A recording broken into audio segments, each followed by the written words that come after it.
ఈ రోజు నిత్య నక్షత్రాన్ని జ్యేష్ఠ నక్షత్రంగా తీసుకుంటే అశ్విని మఖ మూల నక్షత్రం వారికి పరమ మిత్రతార, భరణి పుబ్బ పూర్వాషాఢ నక్షత్రం వారికి మిత్రతార, కృతిక ఉత్తరాషాఢ నక్షత్రం వారికి నైదన తార, రోహిణి అష్ట శ్రవణ నక్షత్రం వారికి సాధక తార, మృగశిర చిత్త ధనిష్ట నక్షత్రం వారికి ప్రత్యక్ తార, ఈ రోజు ఆరిద్ర స్వాతి శతభిష నక్షత్రం వారికి క్షేమతార, పునర్వసు విశాఖ పూర్వ భాద్రపద నక్షత్రం వారికి విపత్తార, పుష్య అనురాధ ఉత్తరాభాద్రపద నక్షత్రం వారికి సంపద తార, ఇక ఆశ్లేష జ్యేష్ఠ రేవతి నక్షత్రం వారికి జన్మతార.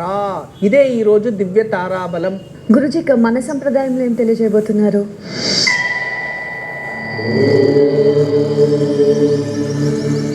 మన సంప్రదాయంలో ఎప్పుడే కానీ ఏ శుభకృతమన్నా ఆచరిస్తూ ఉంటే మనం ఏదైనా ఆహారం సేవిస్తే అరిటాకులోనే ఆహారం సేవించే వాళ్ళం. అదే విధానంగా భగవంతుడికి నైవేద్యం పెట్టాలన్నా అది ఎండుదైనా బంగారు కంచమైనా ఏ కంచమైనా అందులో అరిటాకు వేసి అందులో అన్ని భక్షములు అందులో పెట్టి తదుపరి ఇంకొక అరిటాకుపై మూసి దేవుడి ముందు పెట్టి నైవేద్యం చేసి మూసి ఉంచేవారు. ఇవన్నీ కూడా మన సనాతన ధర్మంలో ఉన్న సంప్రదాయం.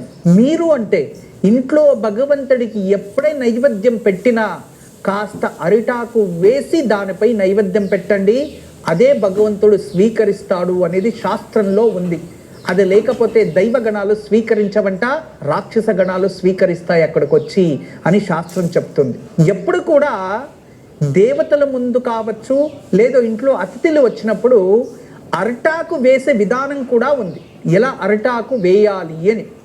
అలా మన వైపు ఏదైతే ముందరికి ఆకు వేసుకుంటామో అది అరిటాకు మొదలు కుడివైపు ఉండాలి, అరిటాకు ఎండు కొన అంటాం కదా అది ఎడం వైపు ఉండాలి.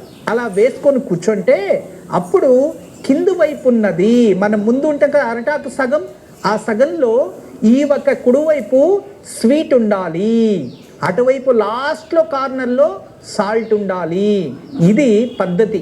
కానీ పూర్వంలో శుంఠి తెలుసు కదా, ఎవ్వరు భోజనం తిన్న ఆఖరిలో కాస్త శుంఠితో తయారించిన బెల్లము శుంఠి అయినా లేదు శుంఠితో తయారించిన చట్నీ అయినా ఏదో ఒకటి ఆఖరిలో కాస్త నోట్లోకి వేసుకునేవారు.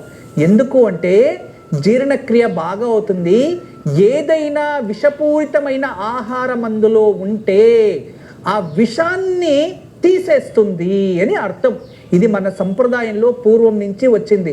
శుంఠి ఆహారం అయిన తర్వాత సేవించడం వల్ల జీర్ణశక్తి పెరుగుతుంది, జఠరాగ్ని మంచిగా ఉంటుంది.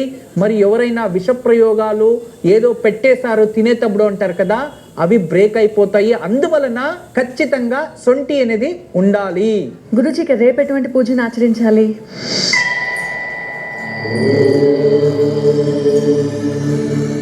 రేపు గురువారం విశేషమైన రోజు. రేపు ఉదయాన్నే పసుపు రంగు వస్త్రాలని లేదా పసుపు రంగు షర్ట్ కానీ టవల్ కానీ ఒక చున్నీ అయినా సరే స్త్రీలు ఏదైనా పసుపు రంగుది ధరించి ఇంట్లోనే గురువు ముందు కూర్చొని నయ్యి దీపం వెలిగించి దత్తాత్రేయ అష్టకాన్ని చదువుకొని గృహయోగం గురించి ఎవరైనా కోరుకుంటే త్వరలోనే మీకు గృహయోగం ఏర్పాటవుతుంది.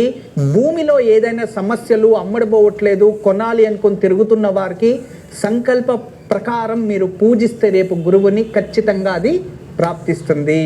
గురుజీ, మరిన్ని విశేషాలు తెలియజేసే ముందు కార్యక్రమంలో మరో విరామం తీసుకుందాం. లేదో నీలా సరస్వతి యంత్రం ఉంటే పూజించి పిల్లల మెడలో కట్టండి. నీలా సరస్వతి యంత్రం మెడలో ఉంటే సమస్త విధమైన పిల్లలకి చెడు దృష్టి అవన్నీ పడవు.